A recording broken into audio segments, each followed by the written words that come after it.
Welcome back to Community Conversations.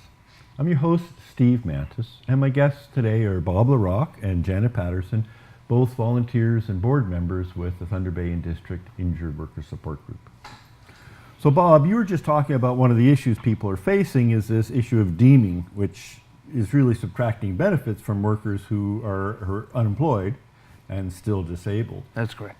Now, I understand that the group is part of a larger organization, the provincial organization, and that there's a campaign on right now that involves deeming. That's correct. The provincial is called ONAWIG, which is the Ontario Network of Injured Workers Group. And basically there's 3 points that we'd like to unanimously across the province tell the political parties. These are the 3 main issues that we would like to have addressed. Deeming is one of them. And so this is in advance of a provincial election that's coming up in the spring. That's correct. So we got 9 months till the new baby's born, so to speak. So what are the other 2 areas that you're trying to bring attention to? One of the other 2 is listening to your doctor. If my doctor sends in a note saying he has to be off work, and somebody who's never seen me, who has no medical background, can actually overrule my doctor. And that's something that is just because you read a piece of paper. It's not fair. Mm-hmm. You know, my doctor sees me, she treats me, she puts her hands on me. This guy in the WSIB reads a piece of paper and can overrule her. So is this something new, or has this been going on for some time that the WSIB may not be actually listening to the treating doctors? It's been going on for a while, for a long time. Mm-hmm. And it's basically, they're right. They're right. Your doctor's wrong. The specialist is wrong. They think a certain way, and that's it.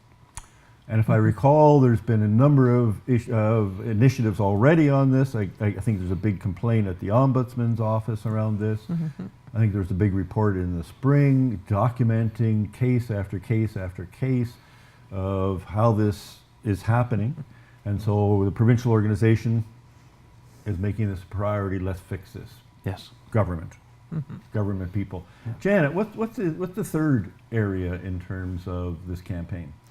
The third area is pre-existing conditions, and that involves, say you get hurt at work and they say, okay, it should take you 6 weeks to heal. And at the end of 6 weeks, you haven't healed, and at the end of 8 weeks, you haven't healed. Well, then the WSIB will start looking at what happened to you in your life. So you might have broken your arm when you were a little kid, and all of a sudden that is the reason that you're not healing, and it's got nothing to do with the fact that you had this workplace injury. And many people are being cut off from benefits because they aren't healing, and it's just a reason to deny monies to them. Well, you know, I've heard about this happening in the private insurance industry, you know, particularly in the States, you know, where everybody sues everything. Mm-hmm. That the insurance companies go, no, it's not our fault. Mm-hmm. You know, you were damaged before this event ever happened. Mm-hmm. So that's what's happening now here in Ontario? Yes. In the WSIB? Yes. And are those claims being challenged? What's going on here? Like, I know there's an appeal system. What happens down the road? Oh. Well, the appeals takes a very long time. You have the right to appeal, mm-hmm. and you have to notify them properly, and you have to use the right forms. But it's so far down the road. Basically, mm-hmm. What do you do from now till then? You have no income. You can't go back to your job. What do you do? And a lot of people are faced with that. What do we do? So people who are challenging this might win, but it might take that 3 or 4 years Oh, Yeah, to but- win. 8, 9, 10, 11 years. Oh my gosh. Yes.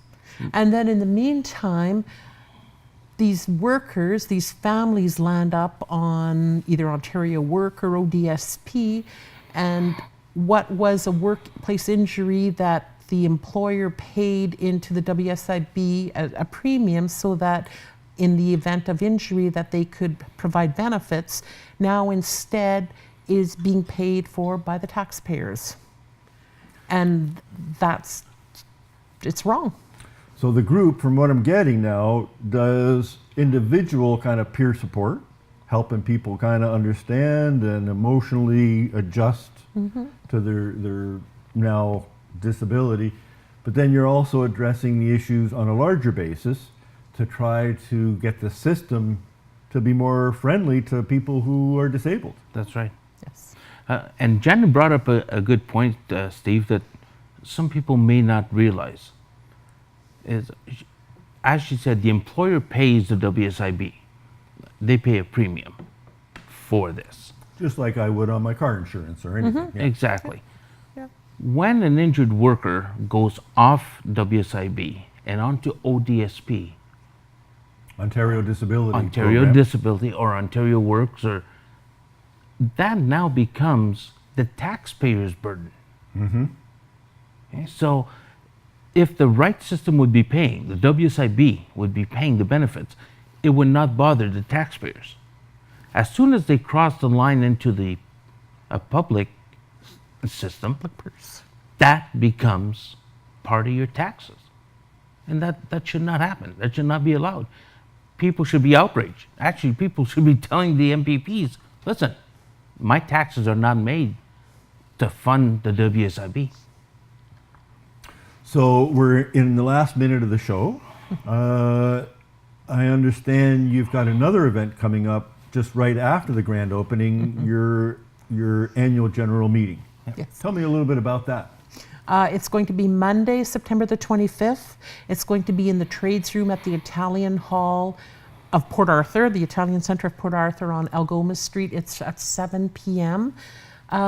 We invite people to come out to learn a little bit more. We have a guest speaker, Willie Noyles, who's coming from Toronto, Southern Ontario. He's the president of the Ontario Network of Injured Worker Groups. He's going to be speaking pretty much about the campaign that is being formed as we're trying to unite injured workers, bringing injured workers issues to part of the platform. So this is open to everyone, Everybody. free of charge. Yes. So it's an opportunity for people to learn more, but who are interested maybe in helping out, maybe potentially becoming volunteers. Here's an opportunity to plug in. Absolutely. And you have a phone number that for people to get in touch. What's that number? 622-8897.